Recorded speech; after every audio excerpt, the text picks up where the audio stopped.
आज हम चैप्टर 4 जो कि वर्क एनर्जी एंड पावर है उसका न्यूमेरिकल प्रॉब्लम 4.4 सॉल्व करेंगे। तो प्रॉब्लम जो हमारे सामने है वो ये है कि आपके पास an object weighing 98 newton is dropped from a height of 10 metre. Its speed just before hitting the ground is 12 metre per second. What is the frictional force acting on it. यानी कि ये अगर हमारा ग्राउंड हो यानी कि ज़मीन हो जिस पर आप रह रहे हैं और आपके पास किसी हाइट जो कि 10 मीटर है, लेट से यहाँ पर इससे एक बॉल को ड्रॉप किया जाए, जैसे कि मैं यहाँ पे ड्रॉ कर रहा हूँ फॉर एग्जांपल, जो कि हम कोई ऑब्जेक्ट कह रहे हैं और उसका जो वेट है वो 98 न्यूटन है, यानी कि ये वो फोर्स है जिसका ज़मीन क्या करती है, एक ऑब्जेक्ट को अपनी जानिब खींचती है। तो अब आपके पास ज़मीन को हिट करने से पहले उसकी जो वेलोसिटी थी वो 12 मीटर पर सेकंड थी। तो आपने ये बताना है कि कितनी फ्रिक्शनल फोर्स उसके ऊपर लग रही है। तो सबसे पहले हम क्या करेंगे कि हम जो हमारे पास ये जो ऑब्जेक्ट है उसका जो गिवन डाटा हमें दिया हुआ है वो हम लिख लेते हैं। तो जो वेट ऑफ द ऑब्जेक्ट है वो हमारे पास 98 न्यूटन है।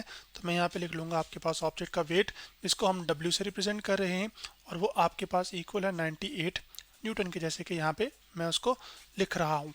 उसके बाद आपके पास यहाँ पर जो अगली खास बात है वो ये है कि आपके पास हमें जो है इस ऑब्जेक्ट की जो हाइट है वो दी गई है, यानी कि किस हाइट से हम इसको ड्रॉप कर रहे हैं, और ऑब्जेक्ट को जिस हाइट से ड्रॉप किया जा रहा है उस हाइट को हम रिप्रेजेंट कर रहे हैं सिंबल एच के साथ, और वो एच हमारे पास यहाँ पर 10 मीटर है, जो कि मैंने यहाँ पर लिख दी। उसके बाद जो इसकी फाइनल वेलोसिटी है जिसके साथ वो ज़मीन को हिट करेगा, या ज़मीन को हिट करने से पहले की जो उसकी वेलोसिटी है जस्ट बिफोर, वो कितनी है, वो 12 मीटर पर सेकेंड है। तो जो फाइनल वेलोसिटी है उसको मैं लिखूंगा कि आपके पास वी एफ, और वो जो वी एफ है हमारे पास वो 12 मीटर पर सेकेंड है। जबकि आपको ये पता है कि शुरू में तो जब बॉल को आप ड्रॉप करेंगे तो शुरू में तो ये रुका हुआ होगा ना, तो यहाँ पर आप ये एज्यूम कर लेंगे कि इसकी जो इनिशियल वेलोसिटी है वो क्या होगी, वो ज़ीरो होगी। तो जो इनिशियल वेलोसिटी होगी उसको हम रिप्रेजेंट करते हैं सिंबल वी आई के साथ। तो मैं लिख सकता हूँ कि जो इनिशियल वेलोसिटी है वी आई वो हमारे पास है आपके पास 0 मीटर पर सेकेंड, जबकि वेलोसिटी क्या होती है, एक खास डायरेक्शन में कितनी डिस्टेंस ट्रेवल हुआ है एक सेकेंड के अंदर, उसको हम क्या कहते हैं, वेलोसिटी। अब जो चीज़ हमने मालूम करनी है इस प्रॉब्लम में वो ये है कि आपके पास कितनी फ्रिक्शनल फोर्स इस ऑब्जेक्ट पे लग रही होगी। तो यानी कि जो फ्रिक्शनल फोर्स है जिसको हम यहाँ पे लिख लेते हैं कि आपके पास फ्रिक्शन जो फोर्स है उसको हम F से रिप्रेजेंट, फोर्स को हम रिप्रेजेंट करते हैं F के साथ, लेकिन चूंकि फ्रिक्शनल फोर्स है तो इसके नीचे एक सबस्क्रिप्ट में हम स्मॉल f लिख लेंगे, जिसका मतलब है हम फ्रिक्शनल फोर्स को क्या करना चाहते हैं, फाइंड करना चाहते हैं। तो अब ये चीज़, अब इस प्रॉब्लम को सॉल्व करने के लिए आपके पास ये ऑब्जेक्ट जिस हाइट से ड्रॉप किया जा रहा है, फॉर एग्जांपल यहाँ से ड्रॉप किया जा रहा है, ठीक है, तो यहाँ से लेकर यहाँ तक की जो हाइट है वो 10 मीटर हमें दे दी गई है। तो इसको मैं हाइट कह लेता हूँ कि h 10 मीटर है। तो शुरू में इसके अंदर ज़मीन के लिहाज से हाइट पर होने की वजह से जो एनर्जी स्टोर है ग्रेविटेशनल पोटेंशियल एनर्जी है, और जब ये फॉल करेगा तो मोशन में आ जाएगा, तो वो जो ग्रेविटेशनल पोटेंशियल एनर्जी है वो तब्दील होना शुरू हो जाएगी काइनेटिक एनर्जी में।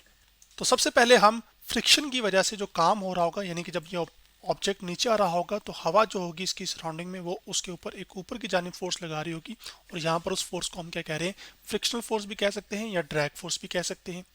तो वो कैलकुलेट करनी है। तो वो कैलकुलेट करने के लिए हमें सबसे पहले कैलकुलेट करना पड़ेगा वर्क डन बाय फ्रिक्शन। तो जो वर्क डन बाय फ्रिक्शन होगा वो हमारे पास कैसे कैलकुलेट होगा कि आपके पास इनिशियल पॉइंट पर जो टोटल एनर्जी है वो सारी की सारी क्या है, पोटेंशियल एनर्जी। क्यों? क्योंकि आपके पास ये ऑब्जेक्ट शुरू में रेस्ट पर है, तो रेस्ट पर होने की वजह से काइनेटिक एनर्जी क्या होगी, वो जीरो होगी, क्योंकि काइनेटिक एनर्जी किस वजह से होती है, मोशन की वजह से। तो पोटेंशियल एनर्जी में से हम क्या कर देंगे, माइनस कर देंगे आपके पास काइनेटिक एनर्जी को, तो हमारे पास वर्क डन बाय फ्रिक्शन आ जाएगा, और उस वर्क डन बाय फ्रिक्शन से फिर हम क्या कर सकते हैं, उस फ्रिक्शनल फोर्स को कैलकुलेट कर सकते हैं। अब आपको ये पता है कि आपके पास जो यहाँ पर पोटेंशियल एनर्जी होती है एक ऑब्जेक्ट की, वो हमारे पास किसके इक्वल होती है, वो होती है m टाइम्स g, यानी कि mass times acceleration due to gravity times height, जिससे उसको ड्रॉप किया जा रहा है। जबकि काइनेटिक एनर्जी क्या होती है हमारे पास 1/2 mv स्क्वेयर, m जो उसका मास और v क्या है उसकी वेलोसिटी का स्क्वेयर, जिसके साथ वो ज़मीन को हिट करेगा। अब यहाँ पर जो mg है ये आपके पास ऑब्जेक्ट का वेट होता है, और वेट कितना है आपके पास यहाँ पर 98।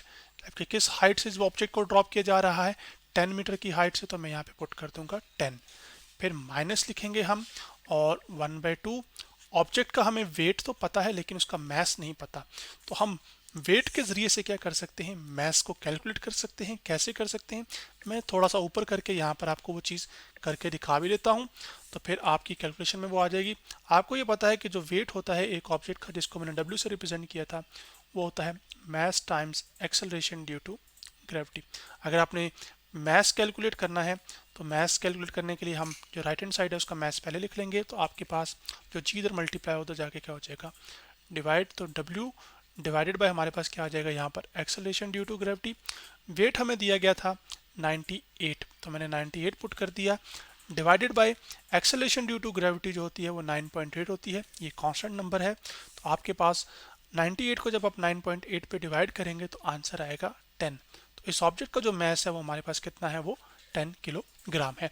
तो मैस की जगह फिर मैं क्या पुट कर सकता हूँ, 10, जबकि जिस वेलोसिटी के साथ वो ड्रॉप हुआ है, या फाइनल वेलोसिटी सॉरी, उसकी ज़मीन को हिट करने से पहले की फ़ौरन, वो कितनी है आपके पास 12, तो मैं यहाँ पे 12 का स्क्वायर कर दूंगा। तो चूंकि हम सबसे पहले वर्क डन बाय फ्रिक्शन को कैलकुलेट कर रहे हैं, तो वर्क डन बाय जो फ्रिक्शन होगा हमारे पास वो होगा W, हम उसको F से रिप्रेजेंट कर लेते हैं, तो यहाँ पर वही मैं लिख लेता हूँ नीचे WF। अब तो जो वर्क डन बाय फ्रिक्शन है वो कैलकुलेट होकर हमारे पास फाइनल उसका आंसर आ जाएगा। तो वर्क डन बाय फ्रिक्शन क्या आ जाएगा आपके पास, 98 को जब आप 10 से मल्टीप्लाई करेंगे तो वो आएगा 980, माइनस 2 वन ज़ा कितना होता है 2, और 2 5 ज़ा कितना होता है 10। तो आप 5 को मल्टीप्लाई करेंगे 12 के स्क्वायर से, जबकि जो 12 का स्क्वायर होता है वो 144 होता है, जो कि मैंने यहाँ पे लिख दिया। तो कैलकुलेटर में जाके क्लियर करता हूँ और 5 को मल्टीप्लाई करता हूँ 144 के साथ, तो आंसर आपके पास आ जाएगा 720। तो आपके पास यहाँ पर आ जाएगा 980 माइनस 720, तो 980 माइनस 720, और उसके बाद आपके पास जो वर्क डन बाय फ्रिक्शन है वो हमारे पास कैलकुलेट हो चुका है। मतलब हमने सिर्फ क्या करना है, नंबर्स को आपस में सब्ट्रैक्ट करना है। तो कैलकुलेटर से मैंने यहाँ पे क्लियर किया, तो अब आपके पास 980 माइनस करूँगा मैं 720 के साथ, तो जवाब कितना आ जाएगा 260।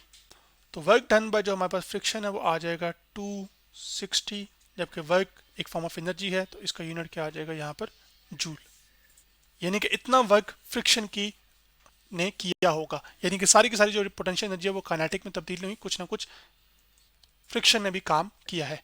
तो अब इसी work done by frictional force से हम क्या कर सकते हैं कि जो वर्क डन जो फ्रिक्शनल फोर्स है वो कैलकुलेट कर सकते हैं। तो वो कैसे कैलकुलेट होगी, वो इस तरह से कि आपके पास जो वर्क डन होता है वो हमारे पास यहाँ पे वर्क डन बाय जो फ्रिक्शन होगा वो आपके पास क्या होगा, फ्रिक्शनल फोर्स जो लग रही है, और टाइम्स आपके पास कितनी हाइट ट्रेवल हो रही है। तो आपके पास यहाँ पर वो मैं लिख लूँगा यहाँ पर, या कितनी हाइट कवर हुई। तो अब हमारे पास क्या आ जाएगा कि जो फ्रिक्शनल फोर्स हमने कैलकुलेट करनी है तो वो आपके पास F और स्मॉल इधर F आ जाएगा, और वो इक्वल आ जाएगा work done divided by work done by friction, और उसको डिवाइड कर दीजिए आपके पास कितनी हाइट के लिए ये फ्रिक्शनल फोर्स एक्ट की थी, वो आ जाएगी ना हाइट H। तो अब आपके पास जो वर्क डन बाय फ्रिक्शन था वो कितना था, वो 260 था, जबकि जो हाइट थी हमें दी गई थी वो आपके पास कितनी है, वो आपके पास थी 10 मीटर। तो इसको मैं 10 मीटर लिख लूँगा, तो आपके पास यहाँ पे 10, तो ये जीरो इस जीरो से क्या हो जाएगा कैंसिल, तो 26 डिवाइड बाई 26 कितना आ जाएगा 26। तो जो फ्रिक्शनल फोर्स ने काम, जो फ्रिक्शनल फोर्स लग रही होगी आपके पास जब एक ऑब्जेक्ट 10 मीटर की हाइट से ड्रॉप हो रहा है, वो कितनी है आपके पास, वो 26 न्यूटन है। तो यूं आज हमने क्या किया कि हमने एक प्रॉब्लम जो कि चैप्टर 4 का था, वर्क एनर्जी एंड पावर है, उसका न्यूमेरिकल प्रॉब्लम हमने 4.4 सॉल्व किया।